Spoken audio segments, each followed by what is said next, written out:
Okay, as promised, I'm going to go through here a cable problem where you have equal elevations on the supports. And then I won't actually assign the additional two problems. I will rescind that order and have two problems here. I'll talk a little bit in some of these about what you do when you have unequal elevation of support, but I will actually then talk about what happens in terms of parabola so we can calculate that, what happens in a catenary. So here you're given a problem where you have basically a funicular structure. That's what this is called. In other words, a structure that takes the shape of the load. And you've got two supports and a cable 45 meters apart with a load of 10 kilonewtons, I guess we can call it, or 10 newtons, 10 kilonewtons here and 15 kilonewtons there. And what you need to do any of the problems like this, because of the mathematics, you need to determine, if in effect, one of the locations of one of these point loads. And once you determine one, the rest become clear. And here's how you go about doing it. Like most things, you solve for the reaction. So I have that at A and I have that at B. Realistically, you can solve a lot of things here, but what you have to realize is true is that the vertical component, right? The vertical component of the stress or the force inside the cable will vary, but the horizontal component, that horizontal component is going to be constant. And so what you end up doing to start is you first solve for that vertical component and the horizontal component by writing a sum of the moments about point A. And when you do that, you write the sum of the moments about point A, and you have, of course, the 10, right? And it is, in this case, 15 meters away, and it is spinning negatively. As you remember that we go ahead and put our right-hand coordinate system thing in here. And so then we also have 5 going there that direction, and it is 30 away, right? And it's also negative. And then you have your reaction here, and your reaction at B, reaction here at A, of course, and at B. In this case, we know that the reaction in the x direction here has no significant, it has no moment about this line of force.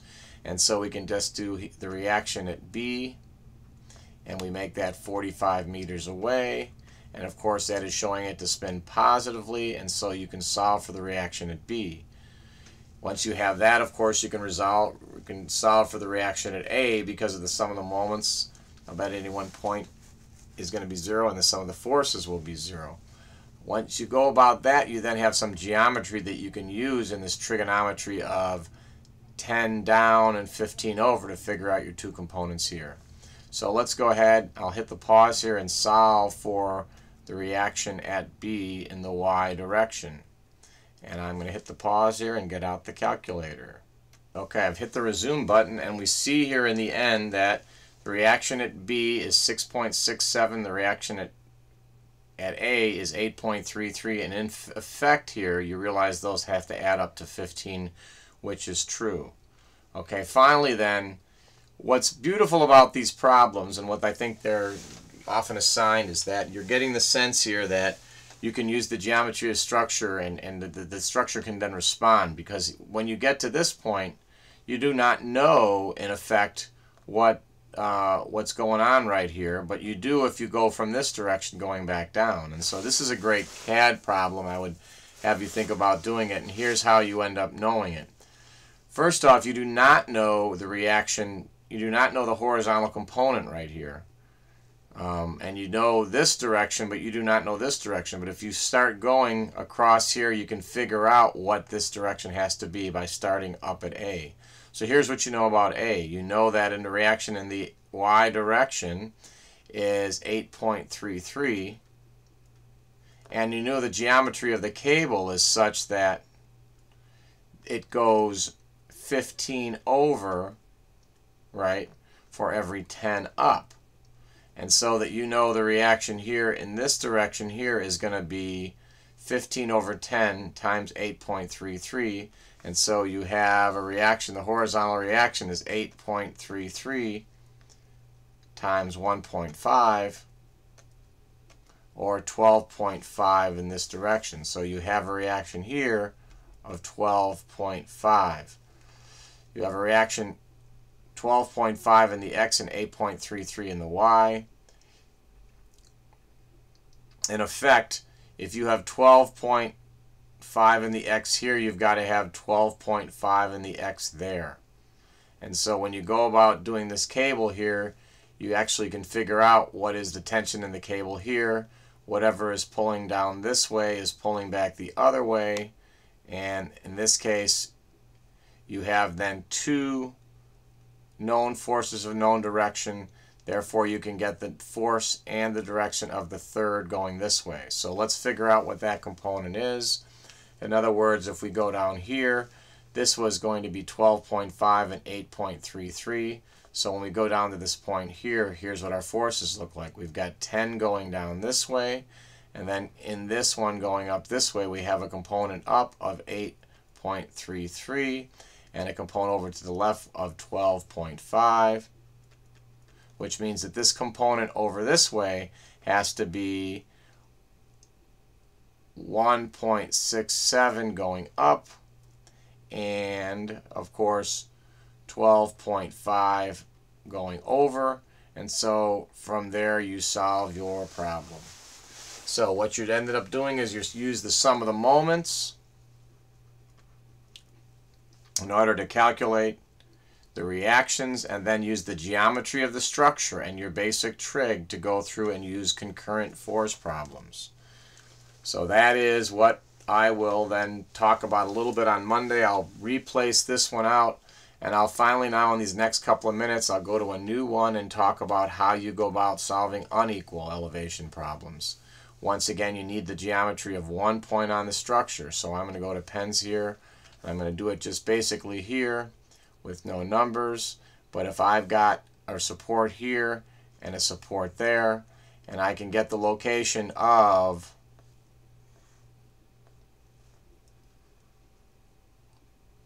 one of these points, right, with some loads on it. Obviously this load is larger than the other one, or it would fall the other way. What I need to do is get one of those points, and then eventually what I need to do is I solve a sum, write a sum of the moments about this point there, which means I've got that force times that distance, that force times that distance. But now I've got two components here, so I have to deal with both of those components. So I have two unknowns. What I then do is I wrote a sum of the moments about this point here the same way, with two unknowns, and then I have two equations and two unknowns. I can solve for my unknown x's and y's, and then I can finally solve my problem by doing that. And then the problem proceeds the same way. The last one that I've talked about a couple times in class is this, and that is, let's assume right now that this is a parabolic loading. In other words, it's a constant amount of load per length of run, not length of cable. And what we have here then is this. And if we cut it in half, right, we have a load here, and we have essentially a tension right there. We have load going down there. We have the load going back up there. These are equal. I'm sorry, that's reaction. And so we have the tension, or the sag, if you would, being equal to WL squared over 8 times the horizontal tension. So that equation here, or vice versa, the horizontal tension is equal to the linear load L squared over 8 times the sag. And in that you have the kind of the basic part of where you head off when you learn that equation for a catenary, which is y equals a times the cosine of x over a, sorry, hyperbolic cosine of x over a, where in fact a, from memory at least, is h over w, with h being the horizontal component of the tension and w being the linear load per foot or meter. Alright, so that is the summary, and I'll clean it up and try to do it without a scribble next time, but the words you want to look for out on the internet would be method of joints, method of sections, and then cables of equal support elevations, cables of unequal support elevations, and then just basic cable loading problems from uniform load. So try to find some of those. There's a lot out on the web to show you how to do these problems, and it's something that you probably want to start taking advantage of. Carnegie Mellon and a few others. Thanks for listening.